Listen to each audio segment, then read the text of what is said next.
زید ممبئی سے سوال عرض کرتے ہیں، عام طور سے آج کل اعتکاف میں دیکھا جاتا ہے کہ معتکف حضرات موبائل فون کا استعمال کرتے ہیں سوشل سائٹ سرفنگ یا چیٹنگ یا بزنس کے معاملات کے لیے۔ کیا دوران اعتکاف ان کاموں کے لیے موبائل کا استعمال کرنا صحیح ہے اور درست ہے؟ رہنمائی فرمائیں۔ دیکھیے، اعتکاف کا مطلب ہوتا ہے کہ مسجد میں ٹھہر کر آدمی اللہ اور اللہ کے رسول کا ذکر کرے، دین کی باتیں کرے، شریعت کے مسائل سیکھے۔ ان باتوں کے لیے مسجد بنائی گئی ہے، اور اعتکاف میں آدمی کو دنیا کی بات تو ویسے بھی مسجد میں کرنا، دنیاوی بات جو ہے، دنیا کی جائز باتیں، ناجائز اور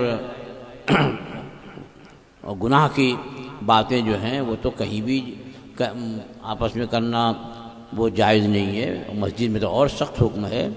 مگر مباح باتیں، دنیا کی مباح یعنی جائز بات بھی مسجد میں کرنا یہ منع ہے، کہ فرمایا گیا کہ دنیا کی جائز باتیں مسجد میں کرنا یہ عبادتوں کو، نیکیوں کو اس طرح سے کھا جاتا ہے جیسے آگ لکڑی کو کھا جاتی ہے، یا ایک روایت یہ ہے کہ جیسے جانور گھاس کو کھا جاتا ہے۔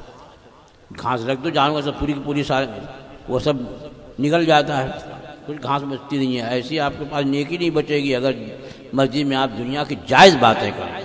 اور اعتکاف تو 10 روزہ اعتکاف یہ اس لیے ہے کہ آدمی 10 دن رات میں جاگ کر عبادت کر کے اور شب قدر کو تلاش کرے، کہ ہمیں یقین سے معلوم نہیں ہے کہ کون سی رات جو ہے وہ شب قدر ہے۔ ہاں اتنا ہے کہ سرور کائنات صلی اللہ تعالیٰ علیہ وسلم نے فرمایا کہ رمضان المبارک کے آخری عشرے کی طاق راتوں میں شب قدر کو تلاش کرو۔ تو طاق راتیں یعنی ایک تو گزر گئی، 21ویں، 23ویں، 25ویں، 27ویں، 29ویں، یہ 5 راتیں۔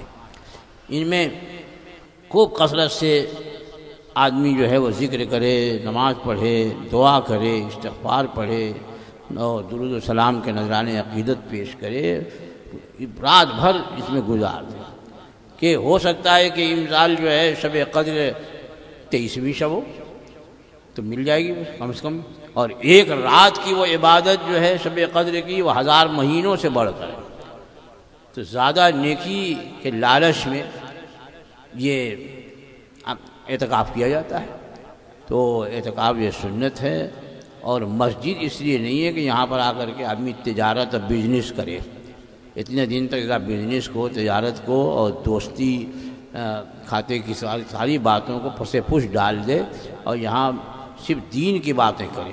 ہاں اگر واقعی بہت ضرورت ہے، اس کے بغیر کام نہیں چلے، جیسے اب بال بچے والا ہے اور کوئی دیکھ ریکھ کرنے والا نہیں ہے، تو اتنی ضرورت کی بات بھائی کہ بچوں کے لیے میرے لیے یہ سامان پہنچا دو، یہ اس طرح کی کوئی ضروری اگر بات ہے تو اس معتکف کو اتنے کی اجازت ہوگی، بقیہ اور کی اجازت نہیں کہ وہ بیٹھ کر کے جو ہے چیٹنگ کرے اور موبائل پہ میسج بھیجتا رہے اور ان کے میسج پڑھتا رہے اور اسی میں کہ ٹائم پاس کرے۔ ٹائم پاس کرنا تو گیا کیوں تھا وہاں اعتکاف کرنے میں؟ گھر ہی میں ٹائم پاس ہو رہا تھا اچھی طریقے سے۔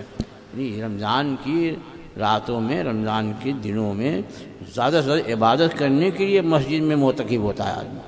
تو یہ سب اب آسانی ہو گئی، سوچتا ہے کہ ہم بیٹھ بیٹھ کے یہیں پہ بات کریں۔ پہلے ٹیلی فون صرف تھا تو ٹیلی فون پہنچ نہیں پاتا تھا مسجد میں، تو کم از کم اس سے تو بچے رہتے تھے۔ اب تو ہر جیب میں جو ہے وہ ٹیلی فون پہنچ گیا ہے، اور رات بھر بھی بات کریں گے، پتہ ہی نہیں چلے گا ان کو کہ کب رات شروع ہوئی، کب ختم ہوئی، اور کب دن میں تو اکثر سوتے ہی رہتے ہیں۔ اور سونے کا تو یہ حال ہے معتکف ہو جائے گا کہ جہاں فجر کی جماعت ختم ہوئی اول وقت میں کہ فوراً ان کا بستر بچھنے لگتا ہے، اور ابھی مسجد سے نکلتے دیکھو تو لائن لگ جاتی ہے سونے والوں کی۔ یہ بھی نہیں سوچتے کہ بھئی وہ معتکف ہیں مسجد میں اعتکاف کی عبادت کے لیے، تو کم از کم جماعت سے فجر پڑھ کر کے اور عبادت میں اتنی دیر مشغول رہیں کہ سورج نکل جائے اور 20 منٹ گزر جائے، یعنی مغرب ختم ہو جائے، تو اب وہ اشراق 2 رکعات پڑھ کر کے اور اس کے بعد پھر سوئے۔ کہ یہ صبح کو جو ہے، صبح صادق کے بعد سے اور سورج نکلنے تک یہ سونا جو ہے ویسے بھی مکروہ ہے، اور یہ معتکف ہیں، معتکف کو تو شب بیداری بھی کرنی ہے، عبادت بھی کرنی ہے، اور یہ مواقع وہ گنوا رہے ہیں سب۔ یہ موبائل جو ہے وہ ان کے لیے اس معاملے میں زہر قاتل ہے، اس سے بچیں، اور زیادہ سے زیادہ اگر موبائل کا استعمال ہے تو اس میں آپ دینی کتابوں کا مطالعہ کریے، یا نہیں مسئلہ معلوم ہے تو اس پہ کسی سے مسئلہ پوچھ لیجئے، یہ تو ہو سکتا ہے۔ بقیہ یہ چیٹنگ پیٹنگ اور بیٹھ کر کے بات کرنا مسجد میں، یہ شرعاً جو ہے یہ بہت قبیح ہے۔